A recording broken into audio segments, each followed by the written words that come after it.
Welcome to the Adhocracy Show. On today's episode, Blockbuster and Kootle.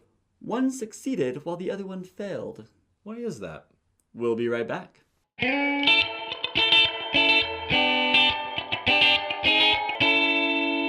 Welcome back. I'm David Landeen. And I'm JD Melville, and thank you for joining us at the Adhocracy Show, where we geek out about advertising, marketing, art, and design. Now, in a recent Adhocracy news, if you watched that, we talked about YouTube coming out with YouTube TV. Very exciting. It really is, and it's just an example of a company adapting to a new model because of the market. Yeah, the market changes, and so a company has to be able to be flexible with that market, especially if they aren't on the edge. Yeah, it's so important because if you don't adapt, you will die. I mean, it's the evolution of, it's natural selection of companies. And so today we're actually going to talk about 3 examples of companies that adapted and succeeded, and 3 examples of companies that refused to adapt and died or were left in the dust to perish. Now, the first one is a company known as Blockbuster. Maybe in the future, people will never have heard of Blockbuster. It's very possible. They will have heard of a Blockbuster, but not a Blockbuster, the movie rental store. Yes. Kids will be talking up to their kids and saying, well, back in the day, we had a place called Blockbuster. Now, If you worked at Blockbuster, you knew movies so well because you would So just well. watch them over and over again. You were the go-to guy. They would actually, I mean, they sold originally movies. Eventually, they actually did pretty good about adapting from VHS to DVD. Yep. DVDs come out. That's pretty easy for them. Like, They hey, started bringing on video games as well. yeah, and that was good that they tried to adapt. But then came the world of Video on demand. You have Netflix. You have Redbox. the cable companies that you can just order them on TV. Everyone's supplying these movies and TV in different formats. And Blockbuster didn't adapt. They actually even got offered to buy Netflix for $50 million. However, the CEO of Blockbuster refused the offer and lost $1.1 billion over the rest of his life. And Netflix is now valued at $13 billion. Billion with a B. So that would be an example of like dying, failing because you couldn't compete. They didn't adapt to compete with the market. And granted, Netflix did offer to buy them or to sell to them when they were still doing movies by mail. But, you know, like 50 million, that would probably be hey, hindsight's 20/20, right? True. All right, next, Hummer. The Hummer car was originally created by the military in 1991. It became the iconic brand of America's rugged individualism. Yes. Just off-roaders. I mean, if you had a Hummer, you were awesome. You could get through anything. It was kind of like, I don't know, Jeep in some ways, where, but like the beefed up, over the top Jeep. So it was like, I have expensive tastes and I'm also outdoorsy, but I'm all like, it was kind of the rich outdoor, yeah, rich outdoorsy, like rugged proper. Yeah. But their brand actually kind of became their downfall because along came the environmentalism change, and they were quickly viewed as the environmentally unfriendly gas guzzlers. Yeah, we even talked about bad PR in one of our old season 1 videos, bad PR moves, right? Yeah. And we talked about, was it GMC? No, who was the... Oh, yeah. Go back and watch that because it was good. Yeah, the company that came out and said, here's your, here's some footage, cut that. And basically people took it and sort of made a bad campaign for it by like saying, hey... Yeah, it was the Suburban, wasn't it? It was the I believe GMC so. Suburban. So quickly, this image of we are like big cars and going places people can't, and it didn't really fit into this new like really expensive gas prices. Like, I imagine if you could afford the car, you probably could afford the gas, but it still was a bad image for Hummer to have, and they couldn't change that. They couldn't rebrand themselves that quickly, and actually the sales dropped really quick, and GM decided to close down the Hummer line in 2010. So that you can't. I mean, there's no new ones being made right now. You can get like body kits and stuff, and Yeah, sort of make fake ones and all, but I don't think people are really interested in it anymore because we are in an environment of, we want clean cars. We want, we have lanes specifically made for cars that don't guzzle gas. So our next failure was Codec. Now, Codec was actually, before digital photography, they were the end-all be-all of cameras. And film. And film, yeah. Yeah. I mean, they were the professional standard. They were the best camera in the industry, and they came out with the Brownie camera, the Kodachrome color film. Kodachrome. So yeah, when Paul Simon, Mama, don't take my Kodachrome away, like that's talking about Kodak. Yeah. That's not a drug like my grandma thought it was. But the handheld movie camera, like that was them. They were known as the best out there. They actually came out with the very first digital camera in 1975. Like 1975, they had a digital camera, and they feared that investing in digital medium would hurt their current projects of analog film. Like they could have been the leader. Like they could have been what Sony and Canon and Nikon are today, but they were afraid to put out this new medium. Yeah, and the company stock in 1999 was over $80 per share, and then was down to 78 cents in 2010. So it would be an example of killed by fear. Yeah. So they, in not adapting and in not kind of pushing forward with things. I mean, Apple is a great example of this, where they have pioneered or pushed on certain formats and technologies that may have not gone anywhere, but they kind of pushed forward with that. Mm-hmm. Firewire is one of those. Yeah. They use that to all end, and it kind of became the standard of video editing. Yeah, exactly. So those are the examples of what not to do. Right. Like, don't be like Blockbuster, don't be like Hummer, don't be like Kodak. Here's some examples of how to adapt. Royal Dutch Shell. You may have not heard them in those terms. Right. But this was a shop started by Marcus Samuel. It was an antique shop, and they specialized in decorative shells. They've come a long way since then. Marcus Samuel's sons expanded it to import-export business. Okay. And they would go to Japan and China and come back with all these like exports, silks, copperware, rice. And then 1892, they made the first bulk oil tanker. Because they were probably working on ships, because as they're bringing stuff over, they're working on ships, and an oil tanker kind of was something that came out of that. So they were able to like deliver oil, and the Suez Canal, and navigate the Suez Canal, and then they renamed the company Shell Transport and Trading Company in 1897. So this is I mean, they've come a long ways already. Yeah. From antique decorative shells. Yeah, probably on a beachfront somewhere.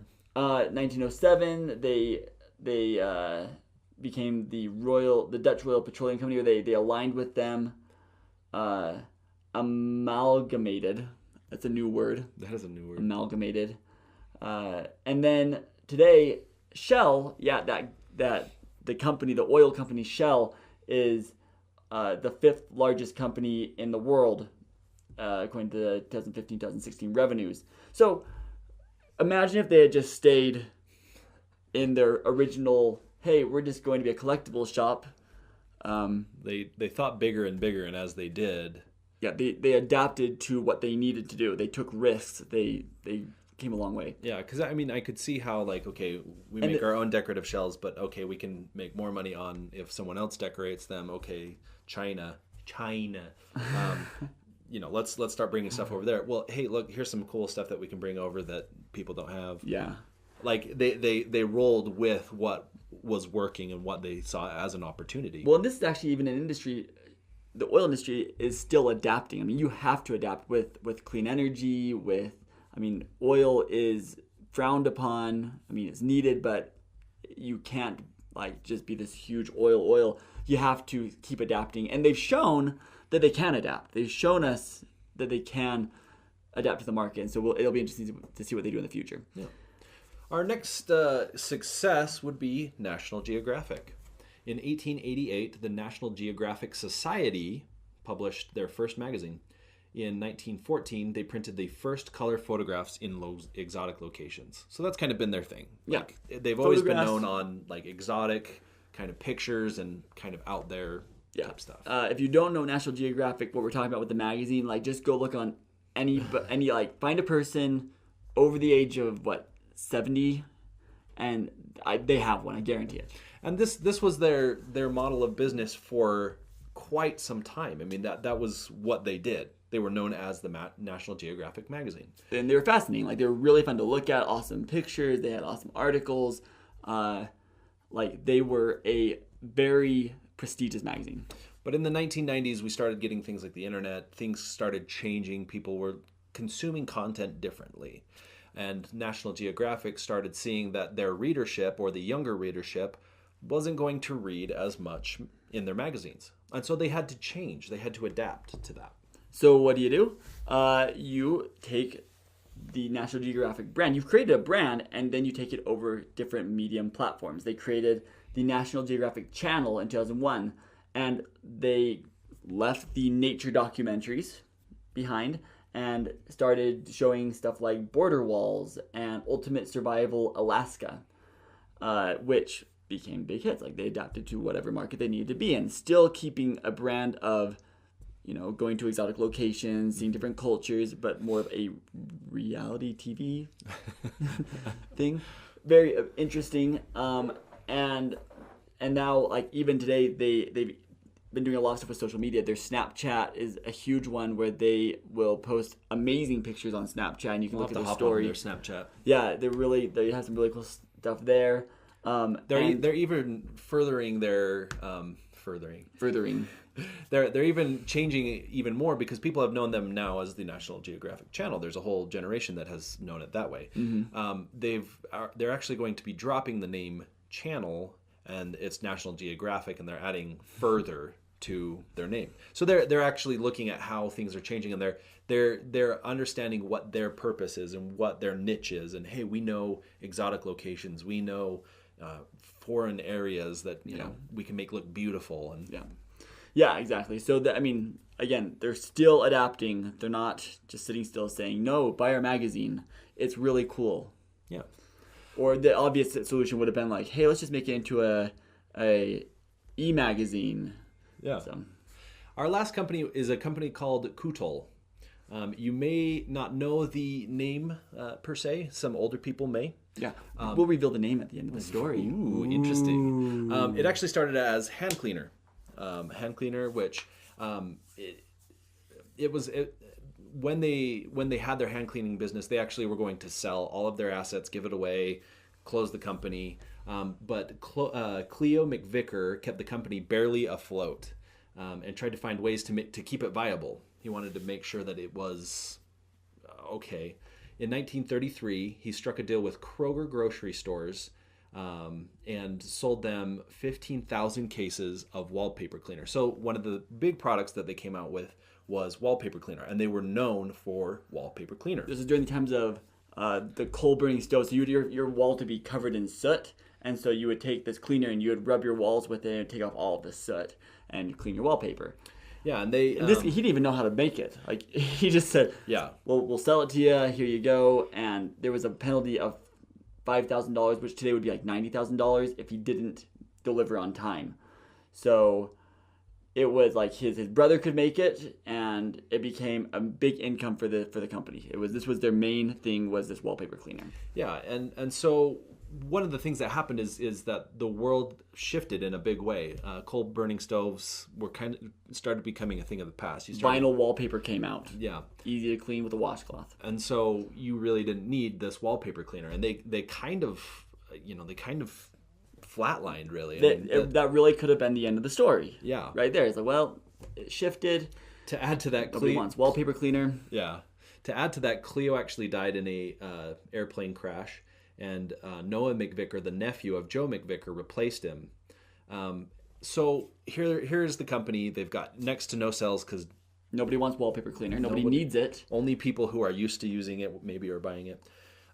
Kay Zufall, who is Noah McVicker's sister-in-law, takes some of this wallpaper cleaner. She buys a ton of it. Yeah, and takes it to her elementary school, nursery school to have them make Christmas decorations. It was like have a clay that you can make Christmas decorations out of. And she noticed that these kids really loved this stuff. Like they loved how it played with, like how you could play with it. They loved how the texture, the way that you could do a lot with it. And so she told me, she said, look, you're going to turn obsolete unless you rebrand, unless you change this, and you should make it into a toy, a children's toy.